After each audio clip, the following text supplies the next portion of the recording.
What's up, Ocean? You got Matt here, coach of your Montreal Milotics, bringing you our round 2 battle for the playoffs in the IBL. This is actually the semifinals, guys. We have to win this one and just one more game, and we will be crowned as champions for the first time in the franchise's history. First time in my history as well, which would be freaking amazing.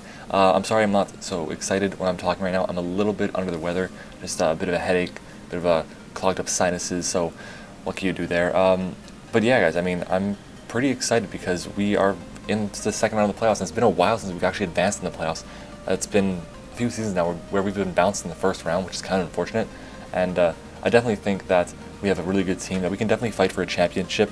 I don't know if our opponents feel the same way, but I know our opponent in this matchup has a couple things that are really good against us and a couple things that are really bad against us, and I don't anticipate him bringing. So I'm just going to go over his team matchup really quickly. So our opponent has a team of Tapu Koko, Wazimus, Latios, Wazimus, Bisharp, Mega Gyarados, Emboar, Seismitoad, Buffalon, Garbodor, Gourgeist, which is any size, Xatu, and Rhydon.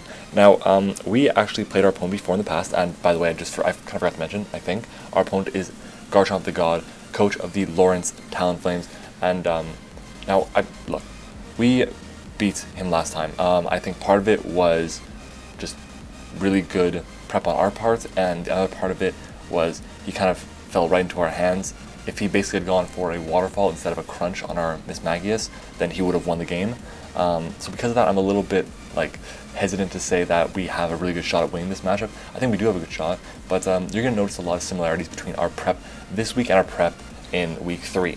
So yeah, guys, anyways, our team is Excadrill, Wazimus, Titar, Tangrowth, Florges, Miss Magius, Uxie, Blaziken, Porygon-Z, Quillfish, and Mega Ampharos. A very strong team indeed. Now, I'm going to go over a few things because these are the Pokemon that I think he's not going to bring.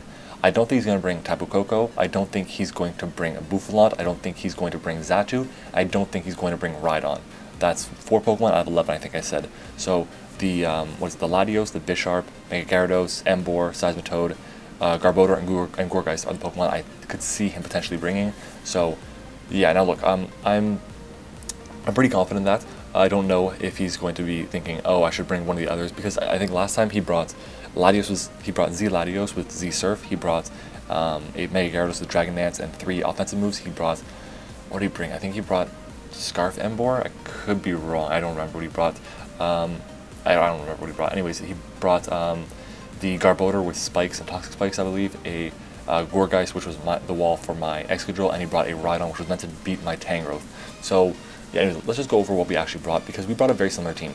So to start off, we have, let's see, Pantene Dream here, our Mega Ampharos, which has Hindpower Grass, Thunderbolt, Dragon Pulse, and Agility. This is the exact same set, exact same spread I brought in week 3. The speed is there, so at level 50, I should probably make this level 50 so you can see it better. At level 50, it outspeeds a Latios at +2. That's basically the plan there. I didn't feel like I needed the speed to outspeed a Tapu Koko because I didn't feel like he was going to bring it. With Hindpower Grass there for the Seismitoad, for the Rhydon, Dragon Pulse and Thunderbolt just do so much damage to his team.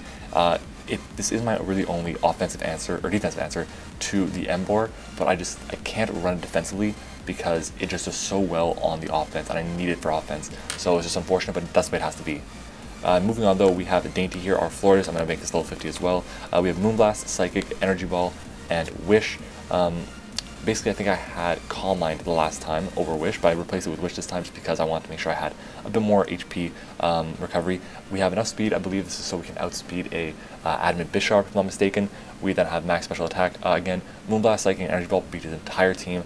There's really not much, nothing resists the combination of those 3 moves, and because of that, we're just going to be in a really good spot to pick up wins, pick up a win with this Pokemon. Then we have the Littlefoot, our Titar. I'll make this also level 50. Did I not make anything level 50? Jeez. We have Earthquake, Crunch, Thunder Punch, and Dragon Dance. Again, the exact same stuff we brought last time. Enough speed, so that, I don't know, I think it's also for Mega Latios, or regular Latios. I'll open up a calculator and check really quickly to see if that makes sense. 116 times 1.5. I don't know what that's for. It reaches 174 at +1, but it outspeeds something. Anyways, yeah, if you want to know what it outspeeds, it's in my team builder. Yeah, from last week. Anyways, we then have Doug here, our Excadrill, which also I need to put at level 50. This is the exact same set I brought last time, except the speed there, the Rapid Spin there, what it used to be Swords or Substitute, now it's Rapid Spin. I did that because I was unsure if he was going to bring hazards or not, so I needed to make sure I could have an answer to that because I didn't want to be switching in one of my later Pokemon getting toxic with T-Spikes or whatever it may be, so yeah. Ironhead Earthquake, yeah, and Shadow Claw are my coverage moves. Shadow Claw with the Ghosting Z is enough to completely obliterate the Gourgeist. Basically, I'm anticipating him to be the Castleberry, the ghost resisting berry, so I want to go for Shadow Claw and then Z Shadow Claw, which should be able to OHKO him, which is kind of my plan there, as he goes for either Foul Play, Rapid Spin. I don't think he's going to go for the Will-O-Wisp, just in case I go for Sub, so, because I brought Sub last time, so that's kind of why. And yeah, what's the speed for? We reached 268, I believe that's to outspeed a Mega Gyarados at +1. I could be wrong, but I'm pretty sure that's what it is. We then have Sticks here on Miss Maggie's. This is also the exact same set I brought last time.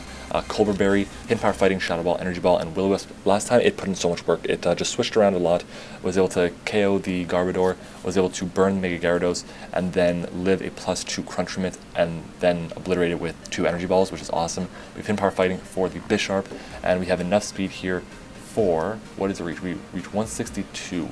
So what is this for? Is this for... let's see, what does he have? This for, and I just disconnected from, wow, that's unfortunate. I think it's for the Buffalot, does that make sense? No, it's for the Xatu, there we go. It's for the Xatu, that's it. So yeah, that's our spread here. Energy Ball hits his Pokemon are 4 times weak to grass, and yeah. And then finally we have the only new Pokemon I brought to the team this week, and I actually brought, in a mock battle I had about an hour before the game, I brought a Blaziken with, it was Baton Pass, Agility, Swords Dance, and High Jump Kick. Basically, the plan was I wanted to be able to set up an Agility or a Swords Dance and Baton Pass into either my T-Tar or my Excadrill, one of the two. And depending on what would happen, I'd be able to just obliterate his team, and that was kind of my plan there. But I still had nothing for Emboar, so I needed to say, you know what, I'm going to bring Rapunzel. And yeah, you're probably wondering, how does a Tangrowth beat an Emboar? Well, it's Aqua Berry with max defense, and we take less than half from a Emboar, like a regular Emboar with, like a Choice Scarf Emboar's Flare Blitz, which is insanity. We have Toxic there, so we can beat the Gourgeist. We have Giga Drain for recovery and for his Pokemon that are weak to grass that moves, Earthquake for the Emboar and the Bisharp pretty much, and the Koko at least. And then we have Knockoff, which is there. The reason I have Knockoff is because I don't want the Latios setting up on me, and I was thinking, oh, Knockoff's going to do nothing if he's holding a Z move and he has Sub, so you can just go Sub, Calm Mind, Z move with like whatever coverage he wants, and it'll be fine.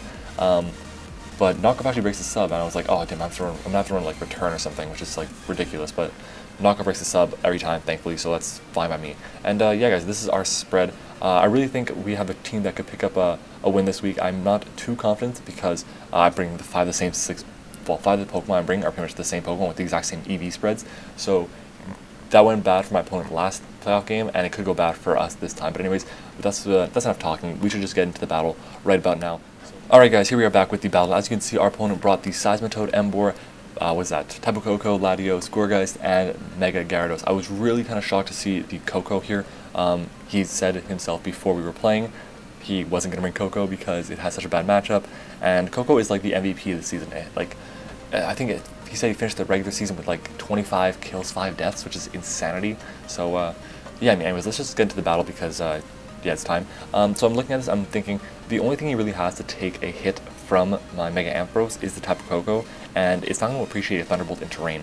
So I'm just going to lead off with my Mega Ampharos, and depending on what he leads with, I can potentially get up a what is it called, an Agility, and then just start sweeping his team, or just going like ham on his team, I guess.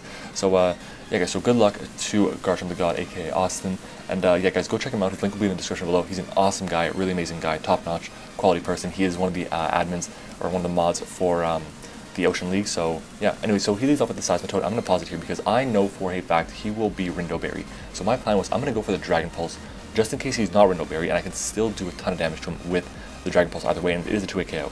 So I go for the Dragon Pulse here, and I'm thinking, okay, I'm going to outspeed him, then he's going to go for Rocks, and be able to beat him next time, and he's probably going to switch out, and I'll be able to go for the Agility as that happens. So I'm going to go for the Dragon Pulse here, and I'm like, oh shit, he's a fast Seismitoad. Then I was like, wait, no, that doesn't make sense. Like, I reach a 90 base speed. His Seismitoad with no speed investment reaches 94. He's a fast, like, Seismitoad's like fast.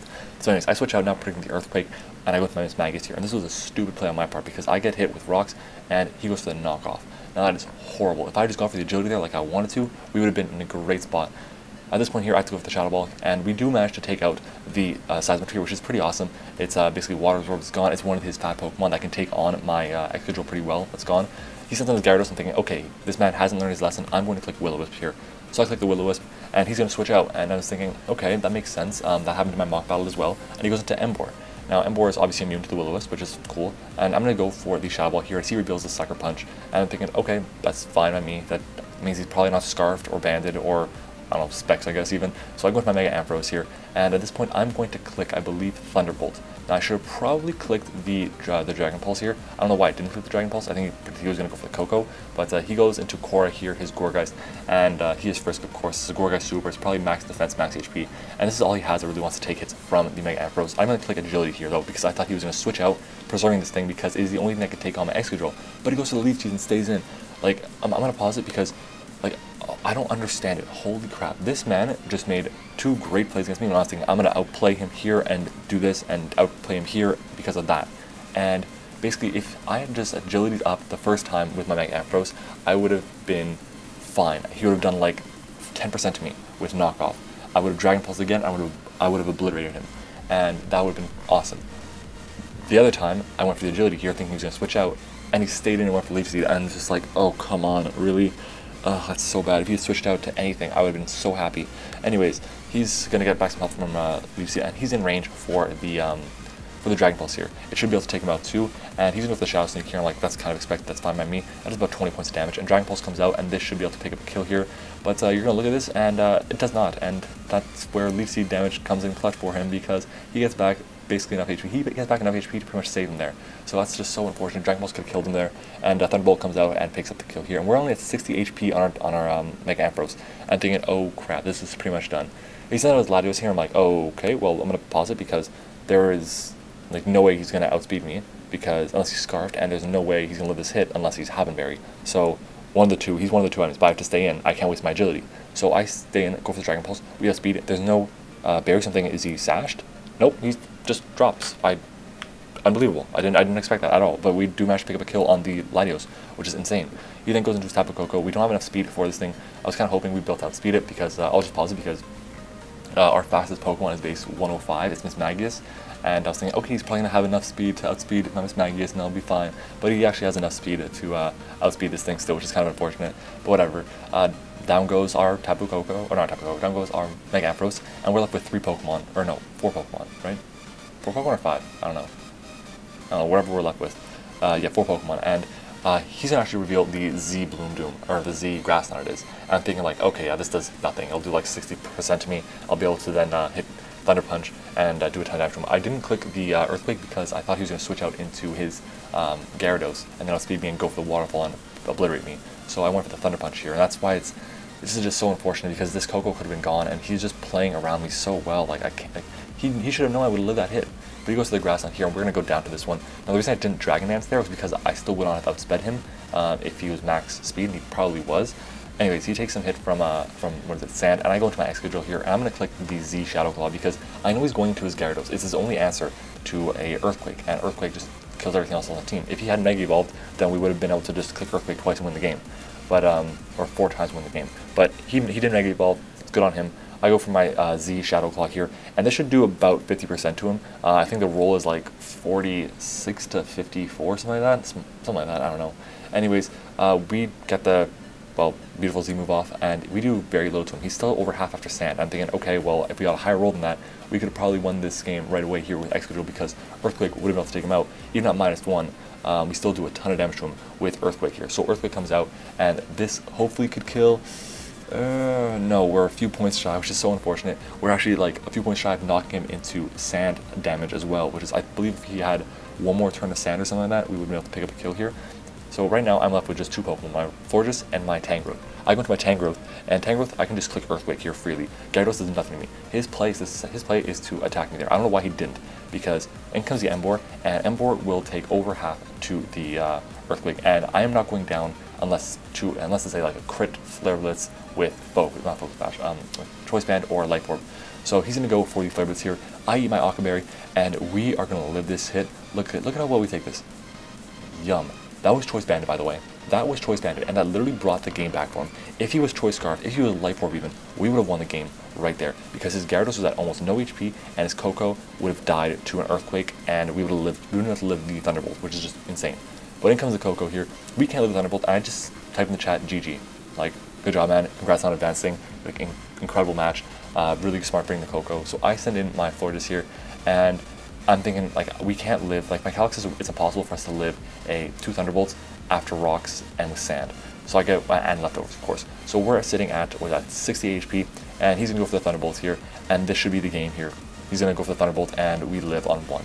I'm gonna pause it though, because we live on 1 there, and the min roll for him to get was, I believe, 66 points. We were at 68, and there was, I think, 2 rolls of 66 he could have gone, 2 rolls of 67, and everything else was 68 or above. So yeah, it's insane. So we're gonna fire off a Moonblast here, and we are going to crit and take out the Coco. Now that crit did not matter. I will tell you that it did not matter at all. He had 100 points of health left. We did at minimum 102 points of health. So we were all set there. In comes Atrocity against Gyarados. I'm thinking as well, this game is over. I don't have enough health back from Regenerator on Tangrowth. Crunch is going to do like 58 points of health or something like that. And we end up sacking off our Floridas here, and Tangrowth will now come in, and Tangrowth should go down. But wait, it's at 95 HP, and it's at 70 after the rocks. We can live a Crunch. We can live a Crunch. Don't crit me. Don't crit me. Don't crit me. We survive. Giga Drain comes out, and we move on to the finals. That was insanity. GG to Austin, but what the hell? Holy crap. Like, okay, a few things I want to say. Number one, I don't know why he didn't go for Waterfall on that turn, because he should have known I was in range. I was not in range of the Crunch. My play would have been, it's either I have to crit him with Crunch, or I have to go for Waterfall Flinch, and Waterfall Flinch was more likely to happen. So Waterfall was his play there. Yeah, if he had Rest, I would have been shook. I'd been like, oh come on, really? That's insane. Anyways, so yeah, we actually ended up picking up a win. I don't know why he stacked up his Latios. That would have been probably game for him if he had just gone to his Coco, because Latios obviously would have been able to beat our entire team with well, its coverage. I actually have his spreads for you guys, so I'll talk a bit about that after. But yeah, look, overall I thought this was a hell of a game. Really good game by Austin. GG to him. Like, I brought a lot of the same team, and he prepped around it really well. The Coco was super good against me. A lot more than I thought it was going to be because of Excadrill and because of Florges, but it still put in so much work, and it was just impressive to see what it could do. I really need to try that Pokemon. Anyways, let's just go over quickly kind of what he brought. I will just give you a bit of a rundown just in case. But he did bring a Choice Banded Emboar, and that is really cool. I didn't expect that at all, but Choice Banded Emboar put in the work. He brought the Rindo Berry on the Seismitoad, so that was kind of there to be a bit of a problem. It's like I should have not gone for Hidden Power Grass there, which is nice. He did bring the Gracium-Z type of Coco, like we spoke about before. He actually brought a Natural Gift Latios with Kelpie Berry, which is Hidden Power Fighting, which is kind of crazy. And that was for my T-Tar, obviously, and that would have worked because I would have tried to set up on this thing all over the time, like all over the place. And it's physical, so it's not like it would have done very little to me. It would have done so much. He brought the Mega Gyarados with the 3 attacks and the Dragonets. He actually brought Iron Head over Earthquake, which is kind of interesting in my opinion. I don't know why he brought Iron Head over Earthquake, but I mean, Florges is there, I guess, but Waterfall still does so much damage. Anyways, and then finally he brought a Gourgeist Super, Max Defense, Max HP, you know, shenanigans. He kind of brought a weird set. I don't know if he wants me to say it, so I'm not going to say it, but it was kind of a weird spread. Not a weird spread, a weird set with a weird item, a weird move, but it could have worked out for him. I see why he would have brought that.